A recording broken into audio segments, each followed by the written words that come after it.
അപ്പോസ്തല പ്രവർത്തനത്തിന്റെ 16-ാം അധ്യായത്തിന്റെ 25 മുതൽ വചനത്തിൽ കണ്ടുമുട്ടുന്ന ഡെലിവറൻസ് ഉണ്ടല്ലോ. അതായത് അർദ്ധരാത്രിയോട് അടുത്ത് പൗലോസും ശീലാസും കീർത്തനം പാടി ദൈവത്തെ സ്തുതിക്കുകയായിരുന്നു. തടവുകാർ അത് കേട്ടുകൊണ്ടിരുന്നു. അടുത്തെന്താണ് പറഞ്ഞത്?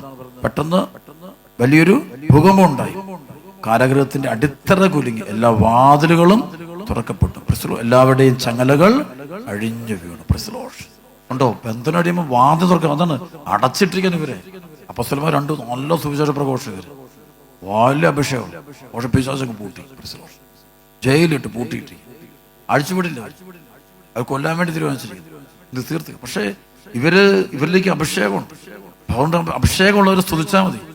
അഭിഷേകമുള്ളവർക്ക് സ്തുതിക്കാൻ പറ്റും. പരിശുദ്ധാത്മാവ് സ്തുതിച്ചുകൊണ്ടിരിക്കുമ്പോൾ അവരുടെ പരിശുദ്ധാത്മാവിന് ശക്തി റിലീസ് ചെയ്യപ്പെടും. പരിശുദ്ധാത്മ ശക്തി റിലീസ് ചെയ്യുമ്പോഴാണ് അവരിലും അവർ ചുറ്റുമുള്ള മുഴുവൻ ബന്ധനം അഴിഞ്ഞു പോകും.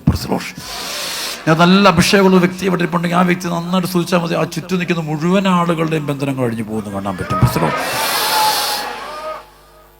ആ ചങ്ങല പൊട്ടിപ്പോവാണ്. നമ്മൾ ചങ്ങലയാൽ കെട്ടിക്കെട്ടിരിക്കുക. നമ്മൾ ചില ചങ്ങലക്കകത്ത് പെട്ടുപോയില്ലേ? രോഗങ്ങളുടെ ചങ്ങല, പാപങ്ങളുടെ ചങ്ങല, നിരാശ കയറി, കുടുംബ പ്രശ്നങ്ങൾ, എന്നാ ചെയ്യണം ഒന്നും അറിയത്തില്ല. എല്ലാവരും ചെയ്യുമ്പം ആർക്കും ഒന്നും അറിയത്തില്ല. നമ്മളെല്ലാവരും പോയി ചോദിക്കും, എന്നെ സഹായിക്കും. ധ്യാന കേന്ദ്രങ്ങളെല്ലാം ഓടും, അതിലെ കൗൺസിലേഴ്സിൻ്റെ എല്ലായിടത്തും എല്ലാം പോകും. പാവങ്ങളെ എനിക്ക് നിങ്ങൾ കൊടുക്കുമ്പോൾ സങ്കടമാണ്. സത്യം പറഞ്ഞാൽ നിങ്ങൾക്ക് ഒത്തിരി സങ്കടം.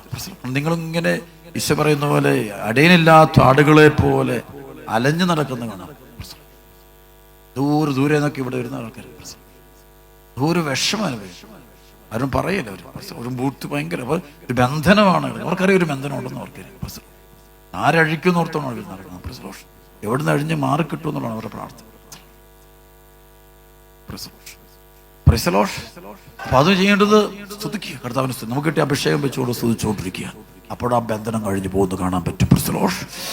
ഈ ആലയത്തിൽ വന്നിട്ട് പരിശുദ്ധ കുർബാനയുടെ ഈശോയുടെ സാന്നിധ്യം സ്തുതിച്ചുകൊണ്ടിരിക്കും. വിശുദ്ധിയിലേക്ക് വരിക.